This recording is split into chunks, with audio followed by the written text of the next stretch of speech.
This channel does not promote any violent, harmful, or illegal activities. All content provided by this channel is meant for an educational purpose only. আসল পরের খবরে নজর রাখবো। দেখুন 9ই August সেই ভয়ঙ্কর রাত। এই রাতে গোটা দেশ উত্তাল হয়ে উঠেছিল এই রাতের ঘটনাকে কেন্দ্র করে। একজন চিকিৎসকের ধর্ষণ খুনের প্রতিবাদে গণ আন্দোলন গড়ে ওঠে, যা এখন অনেকটাই থিতিয়ে পড়েছে। সিবিআই 90 দিনের মধ্যেও কিন্তু সাপ্লিমেন্টারি চার্জশিট পেশ করতে পারল না। একে একে জামিন হয়ে গেল, আর এখনো পর্যন্ত যে মূল অভিযুক্ত সঞ্জয় রায়, সেও কি ছাড়া পেয়ে যাবে? উপযুক্ত শাস্তি পাবে কি? ঠিক এই প্রশ্নগুলো যখনই ঘুরপাক খাচ্ছে, তখন ডিএনএ প্রোফাইলিং রিপোর্ট এসছে আমাদের হাতে, যেখানে ছত্রে ছত্রে অসঙ্গতির উল্লেখ পাওয়া যাচ্ছে। ঠিক এর আগেও তদন্তে আমরা সেই সব ধোঁয়াশার দিকগুলো চোখে আঙুল দিয়ে দেখিয়েছিলাম, আবারও দেখাবো। মাল্টিপল লোকেরা ইনভলভ, মাল্টিপল লোকেদের ডিএনএর সাথে কন্টামিনেশন হয়েছে এটা বোঝা যাচ্ছে, কিন্তু সবাই কিন্তু মেল নয়, ফিমেলের সাথে কন্টামিনেশন হয়েছে। তিলোত্তমার শরীরে মিশ্র ডিএনএর উপস্থিতি। ক্রাইম সিনে কি ছিলেন অন্য মহিলা? আরজিকর হাসপাতালে ডিউটি চলাকালীন চিকিৎসক ধর্ষণ খুনের ডিএনএ রিপোর্টে মোড় ঘোরানো তথ্য টিভি9 বাংলার হাতে।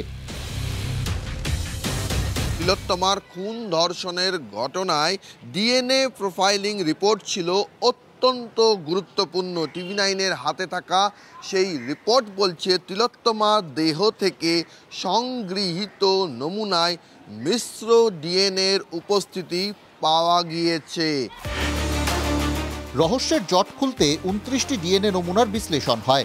ক্রাইম সিন থেকে পাওয়া ডিএনএ নমুনা পরীক্ষার ভিত্তিতেই এমন রিপোর্ট কেন্দ্রীয় ফরেন্সিক ল্যাবরেটরি বা সিএফএসএল এর। সেই রিপোর্ট বিশ্লেষণ করে চাঞ্চল্যকর পর্যবেক্ষণ বিজ্ঞানী ডিএনএ বিশেষজ্ঞ পার্থ প্রতিম মজুমদারের। 27টি নমুনার মধ্যে 3টি নমুনা পরীক্ষার ইঙ্গিতেই মোড় ঘোরানো তথ্য। ডিএনএ বিশেষজ্ঞের মতে বৃহতন্ত্রের শেষ ভাগ, স্তনবৃন্ত এবং যোনিদ্বারের ডিএনএ নমুনা পরীক্ষার ইঙ্গিত গোলমেলে। বৃহদন্ত্রের ডিএনএ নমুনা একজন মহিলার, তবে নমুনার কয়েকটি মার্কারে ইঙ্গিত সেটি তিলোত্তমা বা সঞ্জয়ের নয়। প্রশ্ন উঠছে, এই অন্য মহিলাকে, তিনি কোথা থেকে এলেন? ডিএনএ রিপোর্ট থেকে কিন্তু বিষয়টি স্পষ্ট নয়। মোটামুটি 3টে স্যাম্পল হচ্ছে একটু প্রবলেম্যাটিক। সেই 3টে স্যাম্পল হচ্ছে, একটা হচ্ছে অ্যানাল সোয়াব, আর একটা হচ্ছে নিপল সোয়াব, আর থার্ডটা হচ্ছে ভালভার মপ। এই মার্কারগুলো আমরা দেখি, সেই মার্কারগুলোর মধ্যে যেটা ভিকটিমেরও নয় এবং যেটা মিস্টার রয়েরও নয়, আরও কতগুলো সিগন্যাল পাওয়া যাচ্ছে, যেটা কোথার থেকে এসছে আমরা জানি না। যেহেতু সাসপেক্ট নেই, সেহেতু আমরা বলতে পারছি না যে এই স্যাম্পলগুলো কোথার থেকে এসছে। বিজ্ঞানী ডিএনএ বিশেষজ্ঞের আরও পর্যবেক্ষণ, স্তনবৃন্তের নমুনা সঞ্জয়ের ডিএনএর সঙ্গে মিলে গিয়েছে, তবে 4টি অটোসোমাল মার্কার বলছে অন্য পুরুষেরও ডিএনএ রয়েছে। ওয়াই ক্রোমোজোম বিশ্লেষণে অবশ্য সঞ্জয়ের সঙ্গে পুরোপুরি মিলে গিয়েছে। প্রশ্ন থেকে যায় যে ওই যে অ্যাডিশনাল 4টে মার্কারে আমরা অ্যাডিশনাল সিগন্যালস পাচ্ছি, সেগুলো কি অন্য কোনো মেলের কাছ থেকে পেয়েছি? সে যদি হয়, মেলের কাছ থেকে যদি পেয়ে থাকি, কে সেই মেল সেটাও বোঝা যাচ্ছে না।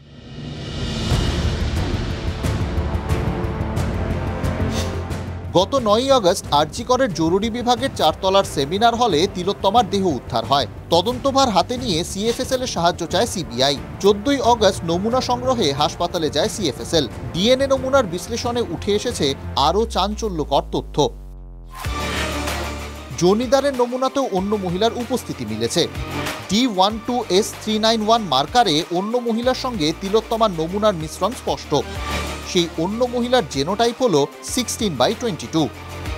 মাল্টিপল লোকেরা ইনভলভ, মাল্টিপল লোকেদের ডিএনএর সাথে কন্টামিনেশন হয়েছে এটা বোঝা যাচ্ছে, কিন্তু সবাই কিন্তু মেল নয়, ফিমেলের সাথে কন্টামিনেশন হয়েছে। এইটাই স্ট্রেঞ্জ, যে তার মানে কি ওখানে আরও কোনো ফিমেল ছিল প্রেজেন্ট, সেটাই আমাদের কাছে ক্লিয়ার নয়। ফিমেলের সাথে হয়েছে, ফিমেলের ডিএনএ স্যাম্পল, সেই ফিমেলটা কে, কোথার থেকে এলো, এটা স্বচ্ছ নয়। তাহলে ক্রাইম সিনে কি আরও পুরুষ ও মহিলা ছিল? তারা কারা? প্রশ্ন তুলছেন আন্দোলনকারী চিকিৎসকরা। কোন অবধি যে চার্জশিট সিবিআই দিয়েছে, তাতে একজনকে তারা অ্যাকিউজ করছে। যদি মাল্টিপল ডিএনএ পাওয়া যায়, তাহলে সেই বাকি যে ডিএনএগুলো আছে, সেই ডিএনএগুলো নিশ্চয়ই কারোর হবে। তো সেইগুলো যদি কারোর হয়, তো তাদেরকে কি কিছু জিজ্ঞাসাবাদ বা সেই ডিএনএ কার স্যাম্পেলের সাথে ম্যাচ করছে, সেটা কি সিবিআই এখন অবধি খুঁজে বার করেছে? এটুকুটা খুব পরিষ্কার আসছে যে একাধিক লোক যুক্ত, অথবা অন্য কারুর ডিএনএ কন্টামিনেট ইচ্ছে করে করানো হয়েছে। দুটো ছাড়া তো আর কোনো পথ দেখছি না, মানে 2 আর 2 4 করতে গেলে এটাই আসছে একমাত্র। সঞ্জয় রায় মূল অভিযুক্ত, তার ডিএনএর সঙ্গে তিলোত্তমার নিপল সোয়াবের ডিএনএ ম্যাচ করে গিয়েছিল। তাহলে এই মিশ্র ডিএনএর উপস্থিতি কি ইঙ্গিত বহন করছে প্রশ্ন তুলছেন চিকিৎসকেরা। এখন বুঝতেই পারছেন যে তিলোত্তমার খুন ধর্ষণের ডিএনএ রিপোর্টে মোড় ঘোরানো তথ্য টিভি9 বাংলার হাতে রয়েছে। সংগৃহীত ডিএনএর নমুনা পরীক্ষায় একাধিক ব্যক্তির উপস্থিতির ইঙ্গিত পাওয়া যাচ্ছে। রিপোর্টে মারাত্মকভাবে ডিএনএ নমুনা কন্টামিনেটেড হওয়ার উল্লেখ। নমুনা কন্টামিনেটেড হলে কিভাবে হলো? অসতর্কতা নাকি ইচ্ছাকৃতভাবে ডিএনএ কন্টামিনেটেড অর্থাৎ নষ্ট করা হলো? এটা খুব ক্লিয়ার যে মাল্টিপল লেভেলস অফ কন্টামিনেশন হয়েছে, এবং এই কন্টামিনেশনগুলো কেমন করে হলো, ফিমেল কন্টামিনেশন কোথা থেকে হলো, মেল কন্টামিনেশন কোথা থেকে হলো, এগুলো খুব আনক্লিয়ার। তিলোত্তমার ডিএনএর নমুনা অন্য কারোর সঙ্গে মিশে গিয়েছে, সবটাই করা হয় ইচ্ছাকৃতভাবে। ডিএনএ নমুনা পরীক্ষার ভিত্তিতে সিএফএসএল এর রিপোর্ট বিশ্লেষণ করে এমনই চাঞ্চল্যকর পর্যবেক্ষণ ডিএনএ বিশেষজ্ঞ বিজ্ঞানী পার্থপ্রতিম মজুমদারের। অ্যাটলিস্ট 3টে স্যাম্পলে যেটা এক্সপেক্টেড নয়, আনএক্সপেক্টেড কিছু সিগন্যালস পাওয়া যাচ্ছে। সেই আনএক্সপেক্টেড সিগন্যালসগুলো অবভিয়াসলি কোনো হিউম্যান বিইংয়ের সিগন্যালস। সেই হিউম্যান বিইংগুলোকে সেটা বা যদি কোনো সাসপেক্ট থাকে তাদের হাজির করতে হবে, তাহলে ভেরিফাই করা যায় যে সেই সিগন্যালগুলো ওই সাসপেক্টের কাছ থেকে এসছে কিনা। আর যদি সাসপেক্ট নাই থাকে তাহলে আমাদের এইটাই বলতে হবে যে এই ডিএনএ স্যাম্পলগুলো কন্টামিনেটেড ডিএনএ স্যাম্পল। রিপোর্ট পর্যালোচনা করে বিশেষজ্ঞর দাবি, বহু স্তরে নমুনাগুলির কন্টামিনেশন হয়েছে, অর্থাৎ নষ্ট করা হয়েছে বা নমুনা দূষিত হয়েছে। তার বক্তব্য, সরকারি ল্যাবে কন্টামিনেশন হওয়া কার্যত অসম্ভব। এই কন্টামিনেশন ছত্রাক বা ব্যাকটেরিয়া থেকেও হয়নি, তাহলে কন্টামিনেশন হলো কিভাবে? কন্টামিনেশনটা ল্যাবে হওয়ার খুব আনলাইকলি। তার কারণটা হচ্ছে যে সেন্ট্রাল ফরেন্সিক সায়েন্স ল্যাবরেটরি তো এই ধরনের কাজই করে, সুতরাং ওরা ইনর্মাস প্রিকশন নিয়ে এই জিনিসগুলো করে। কন্টামিনেশন তো আর ফাঙ্গাল আর ব্যাকটেরিয়াল থেকে হতে পারে না, কারণ এগুলো সবই হিউম্যান প্রোবস ইউজ করা হচ্ছে। সুতরাং আমি মনে করি যে আরও অন্য লোক এটার মধ্যে ছিল যে ক্রাইম সিনে ছিল। রাজ্যের ফরেন্সিক ল্যাব থেকে নমুনা হস্তান্তর করা হয় সিএফএসএল এর কাছে, তবে সেখানেই গন্ডগোল। সিএফএসএল নিউ টাউনের যে সায়েন্টিস্ট এই রিপোর্ট তৈরি করেছেন, তিনি জানাচ্ছেন যে নমুনা পৌঁছেছিল সিএফএসএল নিউ টাউনের ল্যাবে, সেই নমুনা ছিল হাইলি কন্টামিনেটেড।